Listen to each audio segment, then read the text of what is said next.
Water signs, tignan po natin kung ano ang mensahe sa iyo ngayong araw. Keep in mind po na ito ay general reading lamang, so hindi po lahat ay makaka-relate.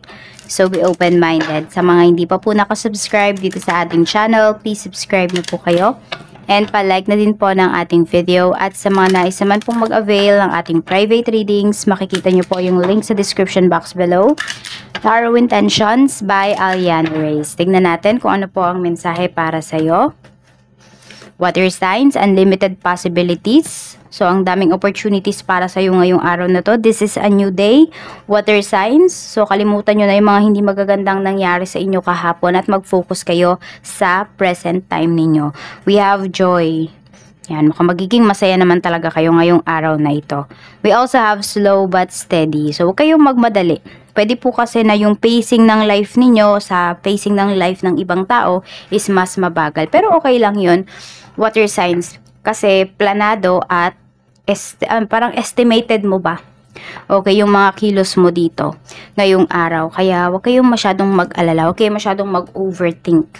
Tingnan po natin ano pa ang mensahe para sa'yo. Spirit guide, mensahe pa po natin.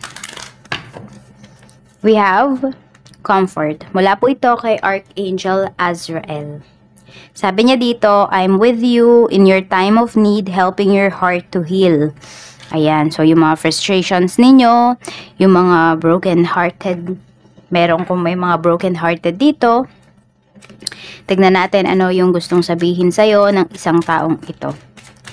Kahit ano po yung relationship mo with this person, tingnan natin, I want you. Ayan, may nagkakagusto sa'yo dito.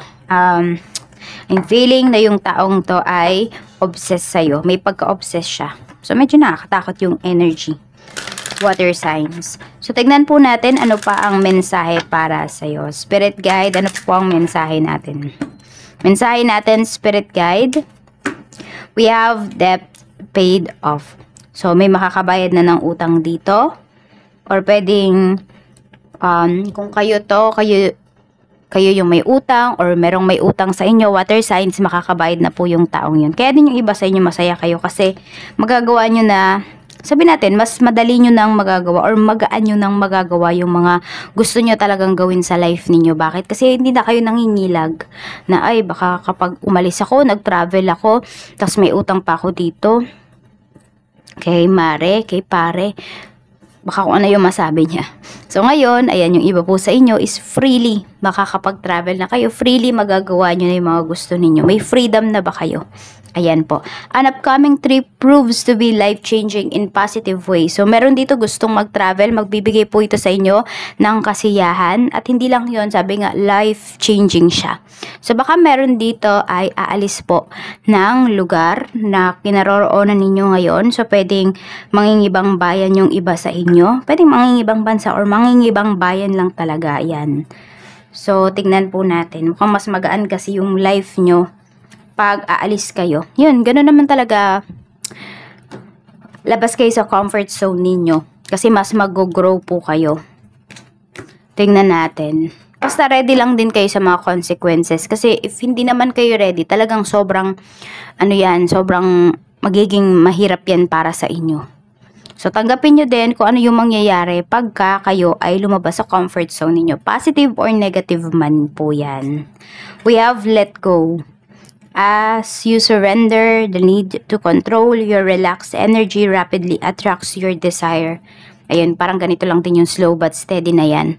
Huwag nyo po masyadong kontrolin yung mga bagay na hindi nyo talaga makokontrol. Kaya nga, di ba, ang unang bungad ko sa inyo dito is madaming opportunities para sa inyo. This is a new day. Mag-focus po kayo sa araw na ito ngayon kasi dito po may control kayo. Pero yung mga nangyari sa inyo kahapon, kung hindi man yan maganda, hindi nyo na po yan mababago. At yung future ninyo, ganun din. Hindi nyo yan agad-agad mapupuntahan. So, focus muna kayo sa present time ninyo. Tingnan po natin ano pa ang mensahe para sa'yo, water signs. Spirit guide, mensahe pa po natin kay water signs, Cancer, Pisces, Scorpio, Sun, Moon, Rising, and Venus. Ito po yung lucky numbers mo. We have number 19, 42, and 3. We have Knight of Swords. Okay, may na-feel lang ako na energy dito sa I want you. Pwede po na kayo yung mayroong gusto talagang gawin. Water signs. Ayan. So, parang pinagdarasal, minamanifest nyo talaga yung bagay na yun. We have Knight of Swords pagdating sa trabaho. Medyo stress yung iba sa inyo, tapos nagmamadali. Parang rush ba yung mga, mabilisan ba yung mga kilos ninyo pagdating dito sa trabaho? Yes, stress yung iba sa inyo. Ayan. Pwede po na may repeat na trabaho kayo dito ngayong araw. So, tignan natin. Na-stress yung iba sa inyo kasi alam nyo naman na binigay nyo yung best ninyo dito. Pero, yun, parang hindi siya na-appreciate. Parang pinaulit pa rin ba yung trabaho. Tignan po natin. Pagdating naman sa business, we have the Hierophant. Mayroon tayo ditong Ace of Swords. Mukhang nasa tamang groups ka. Nasa tamang industry yung iba sa inyo. Strength. Ayan, mukhang mapapakita nyo talaga dito yung skills ninyo, ano ba yung kakayahan ninyo pagdating sa inyong negosyo. So, maganda po ito kasi pwedeng may mga meetings dito, I mean, same kayo ng mga business ng taong to, yung mga ka-same industry mo ba, pwedeng merong mga, ano kayo dito ngayon, mga seminars, mga ganyan. So, nagkikita-kita kayo at nagkakaroon kayo ng mga ideas, nagpapasahan kayo ng mga ideas sa isa't isa.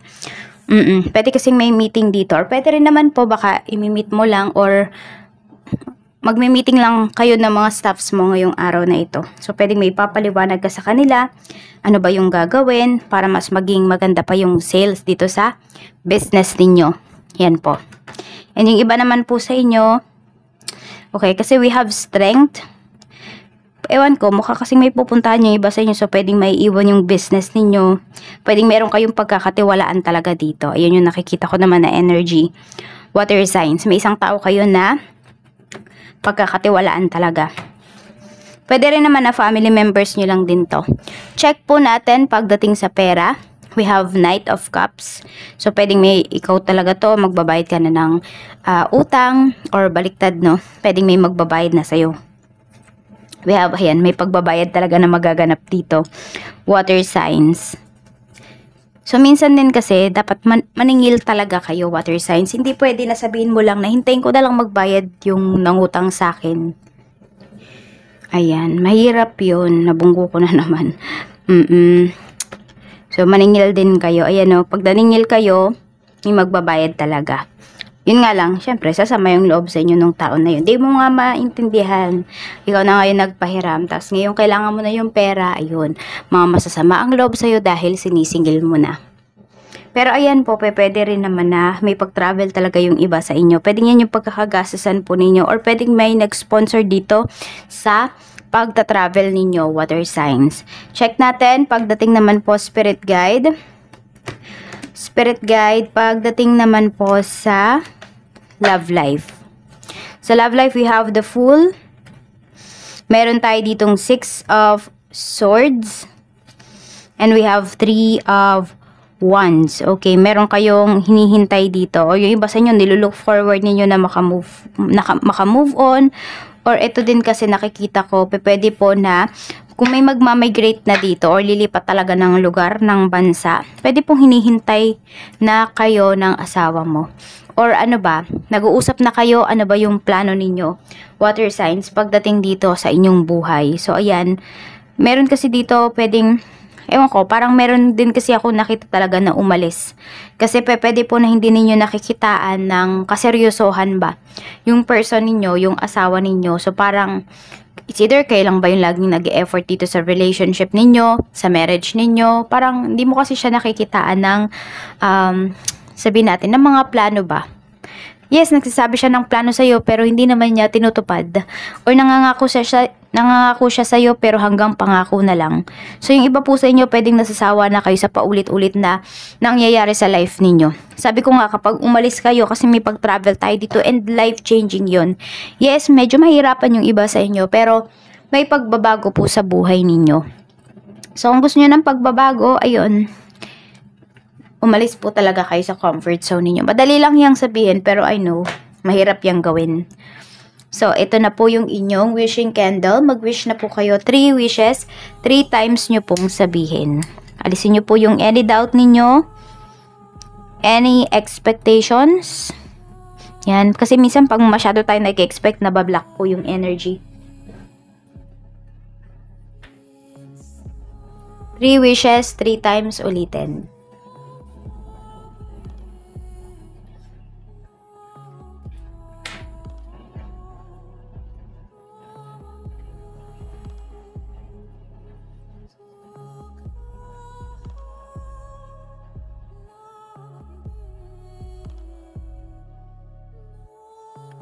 Maraming salamat po sa walang sawang pagsuporta ninyo dito sa aking channel. Isil na po natin yung wishes mo. Water signs. 1, 2, 3.